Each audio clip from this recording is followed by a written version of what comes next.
Hey everyone, welcome to Two Car Pros. My name is Ryan, and today we are continuing our GTM build with part 3. We're going to put on our suspension, our wheels, and we get to see it on the ground finally, which is really fun. I even bleed the clutch.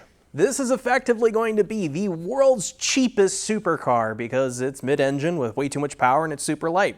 Good enough, that's a supercar to me, and it is going to be very cheap considering its competition. This project's coming along really nicely. In fact, in this video, I come to sort of a juncture point. Do I want this car to be super complex with a huge CAN bus system, or do I want it to be a little more easy to work with and a little more race car with a simple switches and relay system? So what would you do in that situation? Would you go with a big complicated CAN bus system that isn't supported anymore and I can't find any information about it online?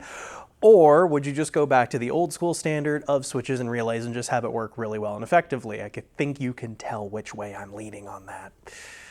With all out of the way, let's jump in. So front coilover in. These conies actually came with the car, and that is a super nice high performance race coilover. Looks extremely nice, and it has a bunch of adjustability for ride height and shock stiffness. You can also see that since I took the rod out, that it is drooped a little bit, which is totally normal because, well, there's nothing holding it up. So we're going to put the wheels on after we bleed the brakes, and then we'll be able to see what it kind of is going to sit like on the ground. It's going to look really neat. So here is one of the CV axles. So I'll show you kind of how it's going to go together. I have to take the lower control arm out. It's no big deal. And it's just going to go into the hub where those splines are, and then it goes right over here to the transmission. And it's the same thing on both sides. It is pretty easy, and it is really lightweight, but a little bit of kind of like a puzzle piece putting it together, but I'm almost done. So the front suspension is basically done. Just need to bleed the brakes. I've already kind of started on that. Put fluid in and cracked 2 bleeders at the rear of the car, not this side, but I wanted to show that I flipped the shock. If I had it upside down in the last frame, I flipped the shock because the coil itself was hitting the rubber boot. I was trying to reduce unsprung weight. Hey, it didn't work out. That's okay. And then this is the side I have some bleeders cracked on. I'm hoping to kind of gravity bleed them to get them started. It looks like it's already started. I can see just a skosh of fluid in there, so it is working, at least a little. I might have to power bleed or pressure bleed it, and you know, I'll cross that bridge when I get there, but so far so good. We are almost ready to put the wheels on it. Brakes all bled, everything bled very well and is all done. You can see inside of here, both masters are full and holding fluid, and I was holding the brake. Seems rock solid. Did put the wheels on.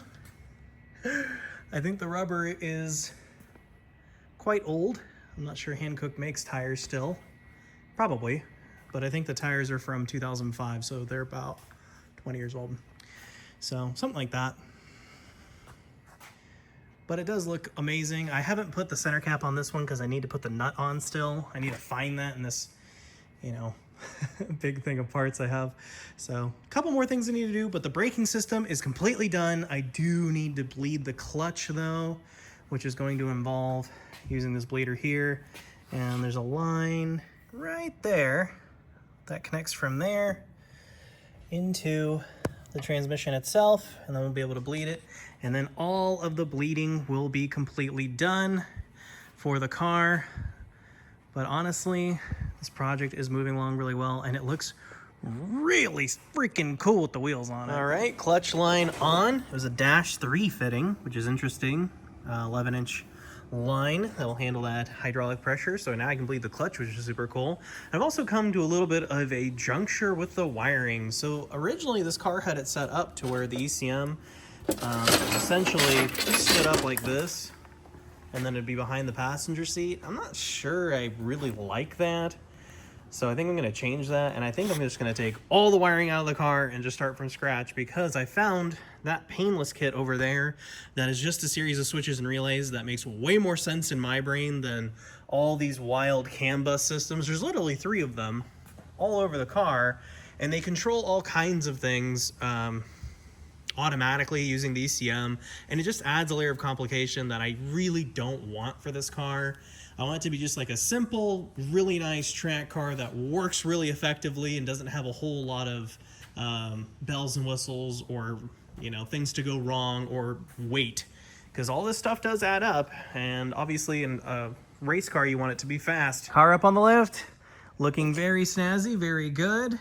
But look at all of the wires coming down below. Wow.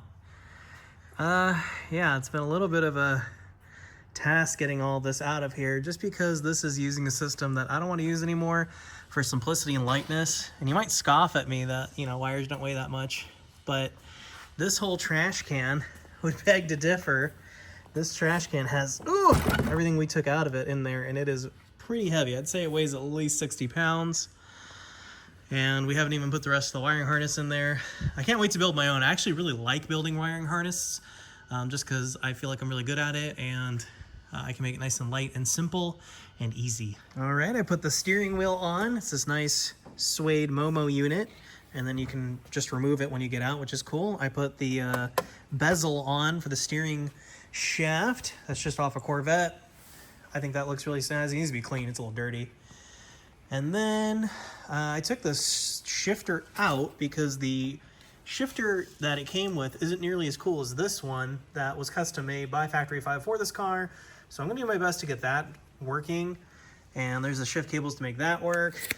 And then I've also finally put fluid in the clutch. So the clutch is fully bled. I did that earlier. So now the clutch will disengage and engage like it should. We can be able to shift the car. So we are moving right along, but for today, what we're gonna do is put the car on the ground for the first time. Now we get to see what it looks like on the ground, how it's actually gonna sit. I actually don't think it'll make it because the lift won't go down far enough, but we'll see. Yeah, maybe. All right, use the jack to get off the lift. Go ahead and let it down. Yeah, that's leaning back pretty good. We're gonna have to adjust that. That doesn't look right. It looks like it's leaning back super hardcore, but it is on the ground. Oh yeah. Oh, that looks really nice. It's just it's leaning back a little bit. Okay, so we have some suspension work to do, but that's fine. That's half the fun of these cars. So I came into work this morning and found a puddle on the ground that goes all the way to where this line connects to the transmission. But then if you look further underneath it, you can actually see that the puddle extends past it, kind of right where the throwout bearing is. And I can reach down here, and this fitting is bone dry, so I know it's not that. It is definitely the throwout bearing. So one of two things has happened. Either line to the throwout bearing isn't tight and it's leaking past that fitting. That'd be the best case scenario. Worst case scenario is that the clutch wasn't set up properly and we extended the throwout bearing too much and the seal popped out of it, which means the transmission has to come back off the engine, which would really suck. So it's not great, but see, I have setbacks too, you know? Things like this happen to me, just like they happen to you. It's not, you know, I'm not some wonder boy that has all the answers and everything lucky happens and I never have any problems. As problems go, this is a big one, so kind of a bummer way to end the video, but I promise I will fix it and we will see this thing run. So I know it's a little bit of a bummer to end that way on a little bit of a leak there on the throwout bearing, but I promise I'm gonna put it on the lift and take it apart and see which way we're going with that. I kind of have a feeling we're gonna be taking the transmission back off of the engine, so that's, you know, that's super fun. That's basically the worst thing that could have happened in this scenario. But you know what? Sometimes you got to roll with the punches in life. And if anything's going to teach you that, it sure as heck is a custom race car. But on the upside, we did get all the suspension on. It needs a little bit of adjustment because it's kind of sagging in the back, just a touch.